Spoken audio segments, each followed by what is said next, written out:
Haleluya, puji Tuhan. Shalom Yud, dimanapun kita berada pada saat malam hari ini, kita mau mempersiapkan hati kita mau memuji, memuliakan nama Tuhan, sebab Dia Allah yang layak ditinggikan, Dia Allah yang layak dimuliakan. Haleluya Yesus, terima kasih Tuhan. Haleluya Bapa. Oleh darah-Mu Tuhan, kami boleh dibebaskan Bapa. Oleh darah-Mu Yesus, kami dimenangkan Tuhan Yesus. Haleluya Bapa, kami mengucap syukur Tuhan. Haleluya Yesus.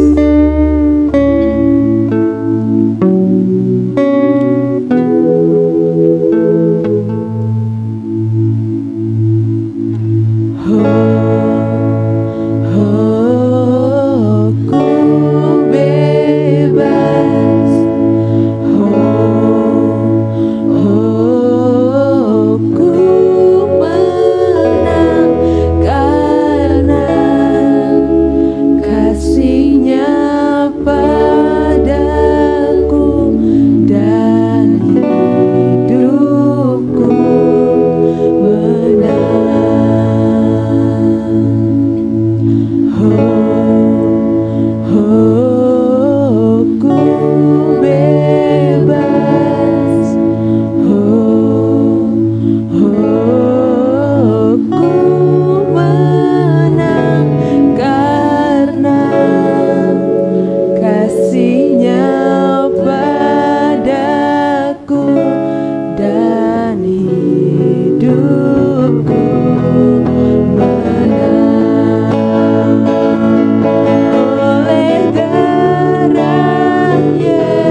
Kuasanya di Kalvari.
salam sejahtera bagi Youth GPD Damai Sejahtera dimanapun teman-teman semua berada, dan shalom, salam sehat bagi semua orang-orang muda dan siapapun yang menyaksikan tayangan link YouTube ini.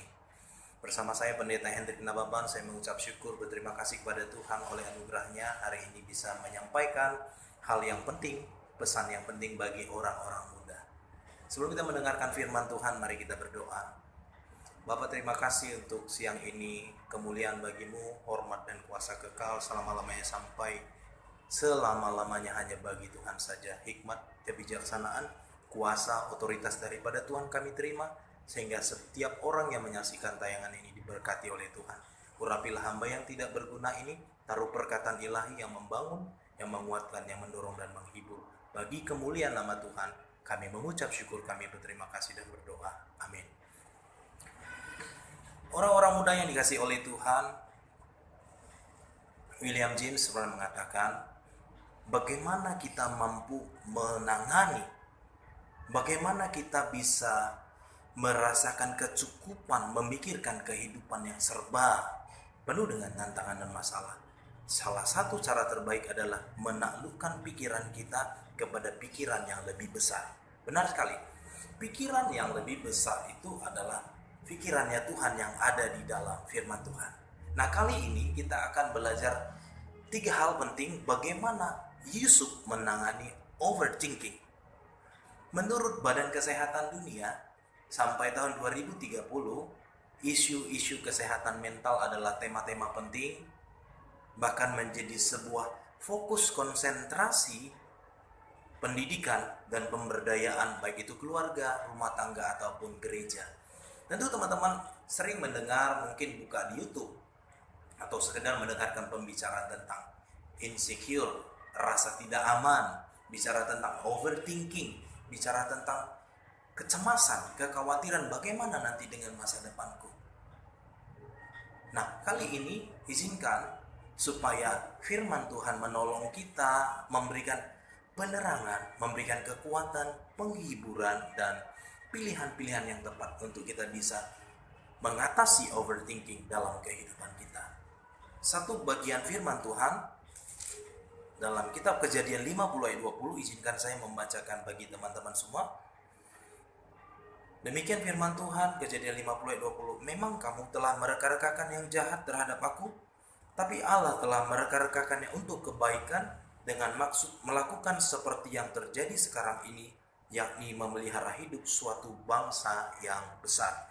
Menarik sekali kalau ternyata apa yang menjadi tren pada masa ini, banyak orang-orang muda yang harus pergi menemui psikolog, psikiater, terpaksa meminum obat supaya bisa tenang, supaya bisa tidur cukup, supaya punya kualitas tidur yang baik. Ternyata Alkitab, ternyata kebijaksanaan mula-mula sudah mengajarkan, menginspirasi kita bagaimana caranya untuk menangani dan mengatasi overthinking. Bayangkan apa yang terjadi dalam kehidupan Yusuf seandainya dia overthinking. Teman-teman yang dikasihi oleh Tuhan, overthinking bukan hanya bicara tentang cemas tentang hari depan.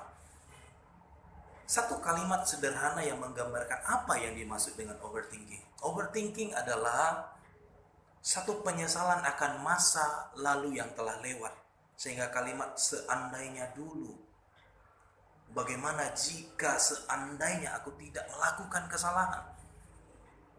Overthinking menyesali apa yang telah lalu, mengkhawatirkan apa yang ada di depan, sehingga alhasil hari ini gak bisa dinikmati.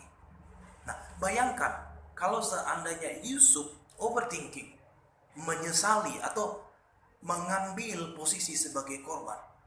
Bayangin, Yusuf menyampaikan mimpi yang dia terima dari Tuhan tentang bagaimana Tuhan menyiapkan dia untuk sebuah rencana besar dan mulia untuk memelihara kehidupan. Ketika dia sampaikan kepada orang-orang yang dikasihi, saudaranya sendiri, bahkan ayah yang sangat mengasihinya, dia mendapatkan respon yang tidak diharapkan. Dia ditolak, bahkan dikondisikan, diatur sedemikian rupa skenario untuk membuat dia gagal menggenapi mimpi yang telah Tuhan taruh di dalam hatinya. Menarik sekali, ada 3 hal penting yang kita bisa pelajari dari kehidupan Yusuf, yang pada akhirnya menjadi orang nomor 2 di Mesir, karena dia berhasil mengalahkan overthinking. Dia nggak membuat dirinya menjadi seorang korban. Dia tidak membangun mentalitas korban sejarah. Dia nggak khawatir bagaimana masa depannya. 3 hal penting yang perlu kita kembangkan dalam kehidupan kita sebagai orang muda. Activating event. Activating event, apapun yang terjadi dalam hidup kita, seringkali itu terjadi di luar kendali kita. Yusuf dikondisikan oleh abang-abangnya, dibuat skenario sedemikian rupa agar ayahnya percaya, anak yang kau kasih itu sudah dimakan binatang buas, ini bajunya bersimbah darah. Ternyata Yusuf dibuang ke sumur, dan akhirnya ada saudagar dari Mesir yang membawa dan menjual dia menjadi budak. Saya belum menemukan satu kebenaran pun di dalam Alkitab yang menyatakan Yusuf komplain, protes kepada Tuhan. Kok Tuhan kasih mimpi, aku ini bakal menjadi orang yang besar, pemelihara kehidupan, kok mesti begini jalan hidup yang kualami. Dia tidak menyesali apapun itu yang terjadi, walaupun itu merupakan sebuah tragedi dan sepantasnya tidak perlu terjadi. Kenapa Yusuf berhasil menerima apa yang terjadi pada dirinya dari orang-orang yang dia kasihi, bahkan perilaku daripada ayahnya sendiri yang mengatakan, maksudmu kami harus menjadi orang yang menyembah kau mau menjadi raja di atas kami? Tidak ada sedikit pun kebenaran firman Tuhan yang mengatakan Yusuf menyesal, merasa marah, tidak ada. Kenapa? Karena believe, dia membangun keyakinan yang memberdayakan.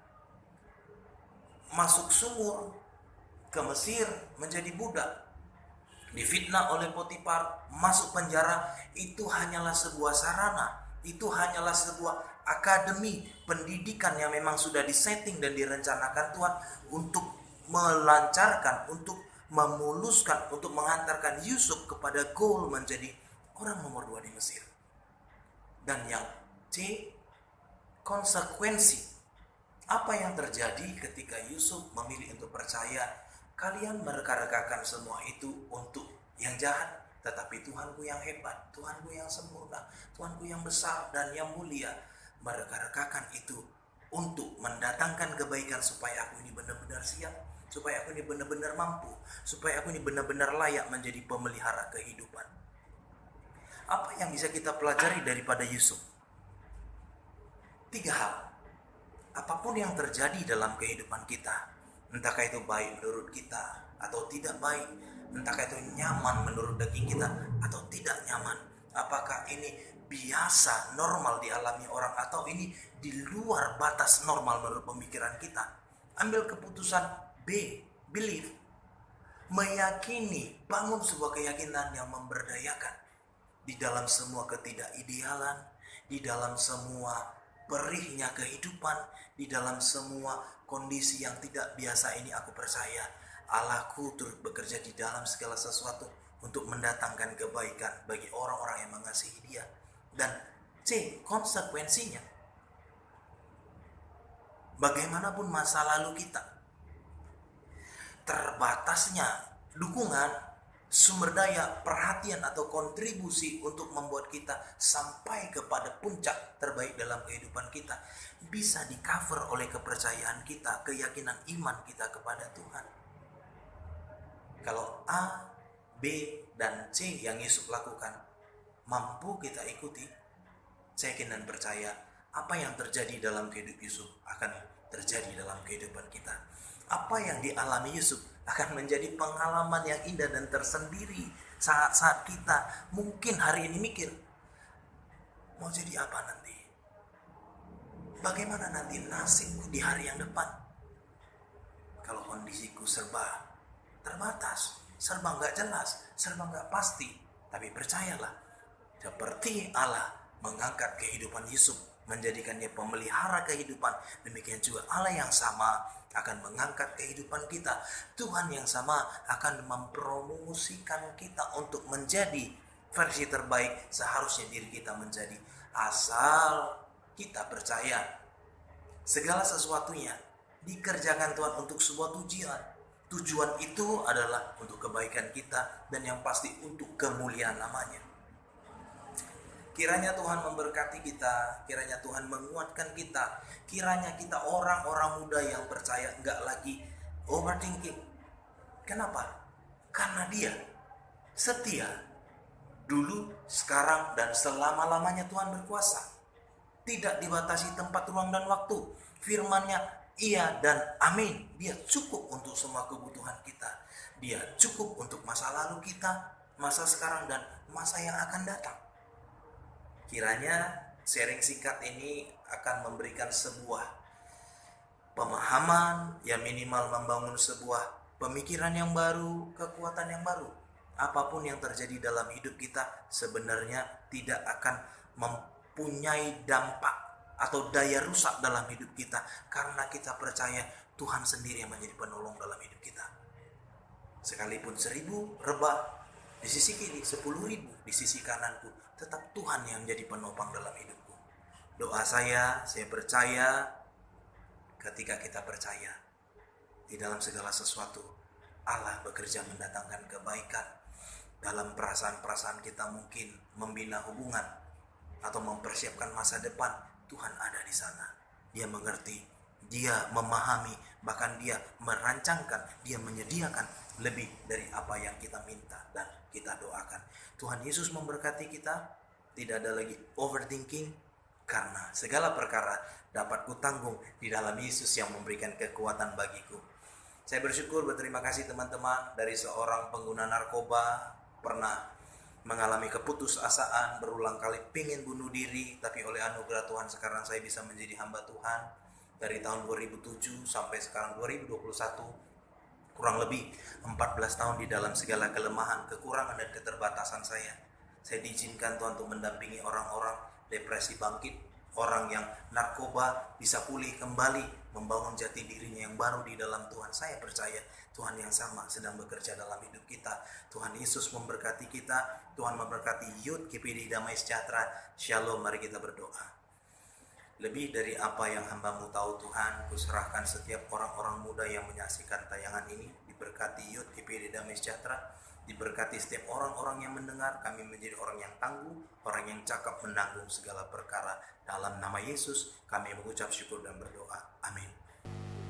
Shalom Youth, pengumuman sepanjang minggu ini.